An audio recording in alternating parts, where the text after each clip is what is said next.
ওই, কি হয়েছে বলো? আমি তোমাকে ভালোবাসি, তাহলে আমার সাথে এত খারাপ ব্যবহার করো কেন? কি বললে? আমি খারাপ ব্যবহার করি? ভালো না লাগলে ব্রেকআপ করে ফেলো। সরি। কিসের সরি? সব কিছুতেই তোমার সরি। রিলেশন রাখবো না তোমার সাথে।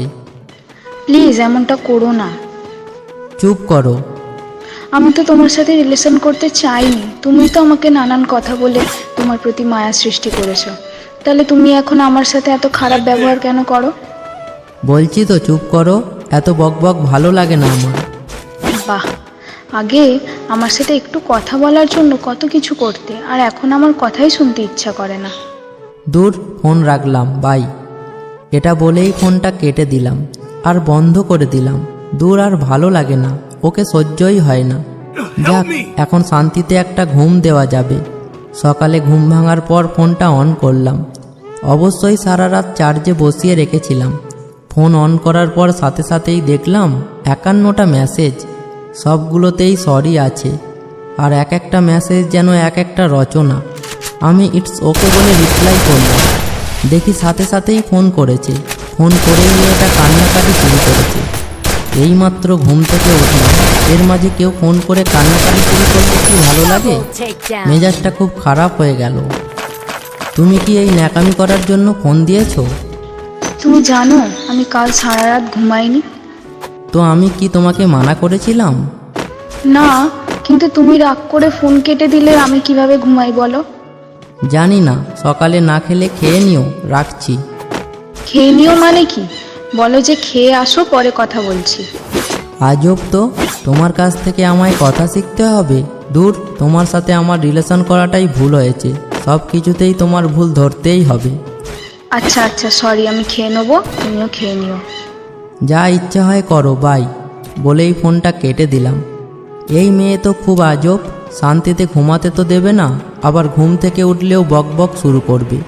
কেন যে এর সাথে রিলেশন করেছিলাম? অন্য কেউ হলে কবেই চলে যেত। সারাদিন বন্ধুবান্ধবদের সাথে মজা করেই কাটিয়ে দিলাম। ও অনেকবার ফোন করেছিল, কিন্তু রিসিভ করিনি।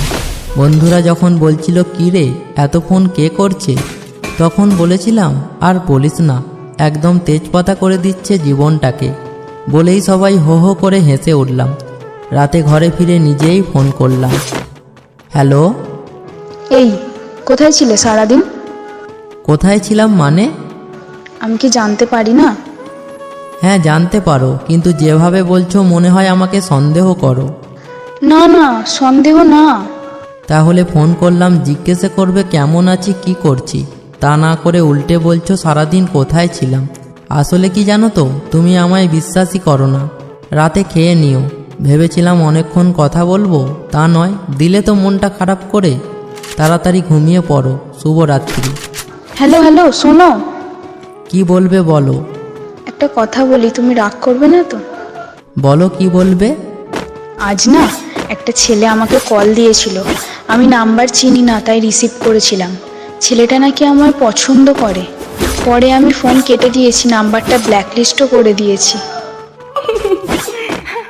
এত হাসার কি হলো? ও, একটা ছেলে পছন্দ করে, আবার সে ফোনও করেছে। এই কারণে মন খুশিতে নেচে উঠেছে, তাই না? ছি, অন্য একটা ছেলের জন্য একবারও আমার খোঁজ নিলে না আজ। তোমায় অনেকবার ফোন করেছিলাম তো। দূর, ফোনটাই কেটে দিলাম। মেয়েটাকে কষ্ট দিলে মুখে একটা রহস্যময় হাসি ফুটে ওঠে। ঝগড়ার সময় ওকেই দোষ দিই, আর ও এতে নিজেকে অপরাধী মনে করে। আর কখনো আমার উপর রাগ করলে ইমোশনাল ব্ল্যাকমেল করে বিভিন্ন কথা বলে, তখন উল্টে নিজেই আমায় সরি বলে।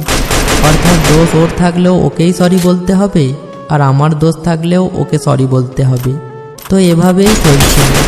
আরও অনেক রকমের রাগ ওর উপর দেখাতাম, কিন্তু মেয়েটা মৃদু হাসিতেই সব মেনে নিত। ইদানিং সময় নামক জিনিসটা ওকে একদমই দেওয়া হতো না। হঠাৎ একদিন ও বলল ওর নাকি বিয়ে ঠিক হয়েছে। এটা শুনে আমার এত খুশি হয়েছিলাম, তা বলে বোঝানো সম্ভব না। বন্ধুদেরকে পার্টিও দিয়েছি, মনে হচ্ছিল বাঁচলাম। কিন্তু শেষ দোষটাও ওকেই দেব, তাই আরও কিছু ইমোশনাল কথা বলতে লাগলাম। কি, তুমি বিয়ে করে নেবে? আমার কি হবে? আসলে মেয়েরা এমনই হয়, ভালোবাসে একজনকে আর বিয়ে করে আরেকজনকে। তোমাকে এত ভালোবাসার এই প্রতিদান দিলে? আসলে সব মেয়েরাই এক। আমি কি করব বুঝতে পারছি না, তুমি প্লিজ কিছু করো।